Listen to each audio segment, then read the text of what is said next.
সহজ পদ্ধতিতে বাসায় আপনারা যে কোনো টাইমেই কিন্তু এই বাফালো উইংস গুলো করে খেতে পারেন। বাচ্চারা যখনই উইংস খেতে চায় তখনই কিন্তু আমরা চটপট করে এই উইংস গুলো করে দিতে পারি।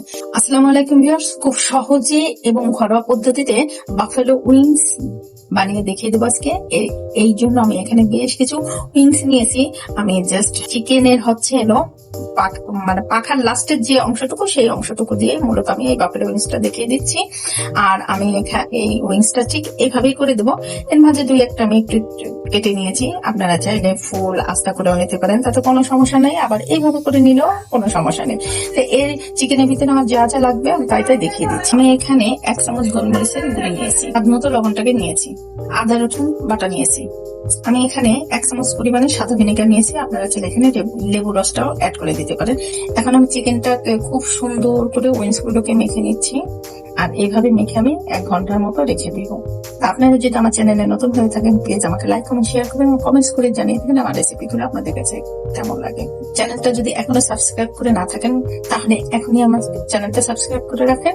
ফেসবুক থেকে দেখে থাকলে আপনারা অবশ্যই একটা লাইক এবং ফলো দিয়ে রাখবেন। আর বেশি বেশি করে শেয়ার করে রাখবেন যাতে করে আপনার ফ্রেন্ডদের মাঝে আমার রেসিপিগুলো ছড়িয়ে যায়। অলরেডি কিন্তু আমার উইংস গুলো মাখা হয়ে গেছে। আমি এইভাবে উইংস গুলোকে একটা সাইড করে রেস্টে রেখে দিচ্ছি প্রায় ঘন্টাখানেকের মতো। আমি ঘন্টাখানেক পরে ফিরে আসছি। মাখানো কিন্তু হয়ে গিয়েছে। আপনারা চাইলে কিন্তু এর ভিতরে টক দই বা মিষ্টি দইটাও কিন্তু অ্যাড করে দিতে পারেন। আমি ফিরে আসছি প্রায় ঘন্টাখানেকের মধ্যে। আমি এখানে পরিমাণ মতো আটা নিয়ে নিচ্ছি বা ময়দা। এখানে কর্নফ্লাওয়ারটা নিয়ে নিচ্ছি। আপনারা চাইলে এখানে আটা বা ময়দা যে কোনো একটা জিনিস নিতে পারেন, তাতে সমস্যা নেই, কারণ আটা ময়দা এখন সেম। পরিমাণ মতো একটু লবণ নিয়ে নিলাম, পরিমাণ মতো একটু লাল মরিচের গুঁড়ি নিয়ে নিলাম। কিছু দিয়ে খুব সুন্দর করে মেখে নিচ্ছি। আর এই আটার ভিতরেই কিন্তু আমি মূলত চিকেনটাকে কোট করে নেব। চিকেনটা কোট করার সময় কিন্তু আমি এক্সট্রা কোনো পানি ব্যবহার করবো না। জাস্ট এইভাবে ময়দার ভিতরে চিকেনটাকে সুন্দর করে কোট করে নিচ্ছি। ফার্স্টবার চিকেনটা কোট করা হয়ে গেলে আমি জাস্ট এরকম একটা ঝাঁকে দিয়ে নেবো। এইভাবে করে আমি সবগুলো চিকেন কোট করে নিচ্ছি। তো ভিউয়ার্স, একে একে আমার সবগুলো চিকেন কিন্তু ফার্স্ট পর্যায়ে কোট করা হয়ে গেছে। এখন এইভাবে করে আমি 15 মিনিট পরে আবার ফিরে আসছি। তো 15 মিনিট পরে আমি ফিরে এসেছি। দেখেন আমার চিকেন গুলো কিন্তু অলরেডি দেখেন চিকেনের গ্যাসের সাথে ময়দাটা কিন্তু সুন্দর করে মিশে গেছে। এখন আমি দ্বিতীয়বারের মতো কোট করে দেখিয়ে দিচ্ছি। দ্বিতীয়বারের মতো চিকেন গুলোকে আবার কোট করে দেখিয়ে দিচ্ছি। আর আপনারা কিন্তু অবশ্যই এই চিকেন কোট করার এই ময়দার ভিতরে একটু বেকিং পাউডার দিতে কিন্তু ভুল করেন না। জাস্ট দ্বিতীয়বার চিকেনটাকে কোট করে জাস্ট এভাবে একটা ঝাঁকি দিয়ে নিয়ে নিতে হবে। আমার দ্বিতীয়বার কোট করা হয়ে গেছে। এখন আমি ডাইরেক্ট চলে যাই। আমি আস্তে আস্তে করে চিকেন গুলোকে ভেজে নিচ্ছি।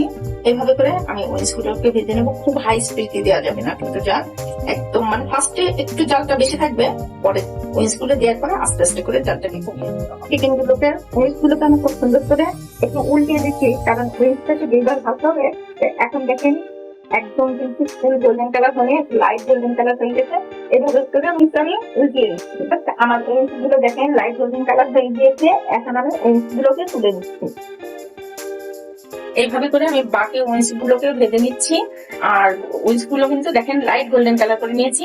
এইভাবে করে আমি আরো উইংসটা ঠান্ডা হওয়ার পরে দ্বিতীয়বারের মতো আবার ভেজে দেখিয়ে দেবো। দ্বিতীয়বারের মতো আবার উইংস গুলোকে ভেজে নিচ্ছি। এখন তো দেখা যাচ্ছে একদম লাইট গোল্ডেন কালার, এখন একটু ডার্ক কালার হবে। আমার এভাবে করে আমি বাকি উইংস গুলো ভেজে নিচ্ছি। আমি উইংসটাকে রেডি করার জন্য এখানে পরিমাণ মতো বাটারটাকে দিয়ে দিলাম। এখন আমি বাটারের ভিতরে কিছু পরিমাণে রসুন কুচি দিয়ে দিলাম। রেডি করার আগে এই যে সসগুলো আগে থেকে রেডি করে রেখে দিতে হয়, কারণ সসগুলো খুব দ্রুত ঢেলে দিতে হয়। আমি চিলি সসটা দিয়ে দিলাম। এখন টমেটো সসটাকে দিয়ে দিচ্ছি, সয়া সসটাকে দিয়ে দিচ্ছি। এখানে আমার আর কোনো সস লাগবে না। এখন সমস্ত সস গুলো দিয়ে খুব সুন্দর করে নেড়ে চেড়ে এখন আমি উইংস গুলোকে এর ভিতরে দিয়ে দেবো। আমি উইংস গুলোকে দিয়ে খুবই সুন্দর করে নাড়াচা করে দিয়ে দিচ্ছি। এমন ভাবে নাড়তে হবে যাতে করে প্রত্যেকটা উইংসের সাথে সস গুলো খুব সুন্দর করে মিশে যায়। আপনারা কিন্তু চাইলে ফার্স্ট যখন উইংসটাকে মানে ফার্স্ট স্টেপের উইংসটাকে কিন্তু আপনারা ভেজে ডিপ ফ্রিজে রেখে দিতে পারেন, যাতে ইনস্ট্যান্ট বাই আমরা এই ধরনের বাফেলো উইংস ঘরে খুব দ্রুত করে খেতে পারি। এবার দেখে কিন্তু আমার উইংসটা হয়ে গিয়েছে। আমি জালটাকে বন্ধ করে দিচ্ছি। উইংস গুলোকে খুব সুন্দর করে পরিবেশন করে দেখিয়ে দিচ্ছি। তো ভিউয়ার্স দেখেন কত সহজেই কিন্তু আমি বাফেলো উইংসটা করে দেখিয়ে দিলাম। আর ডেকোরেশনের জন্য উপরে একটু সাদা তেলটা ছড়িয়ে দিলে কিন্তু দেখতে বেশ সুন্দর লাগে। সহজ পদ্ধতিতে বাসায় আপনারা যে কোনো টাইমেই কিন্তু এই বাফেলো উইংস গুলো করে খেতে পারেন। বাচ্চারা যখনই উইংস খেতে চায় তখনই কিন্তু আমরা চটপট করে এই উইংস গুলো করে দিতে পারি। পর্যন্ত সবাই সুস্থ থাকবেন, ভালো থাকবেন। নতুন কোনো রেসিপি নিয়ে আবার সামনে হাজির হবো। আল্লাহ হাফেজ।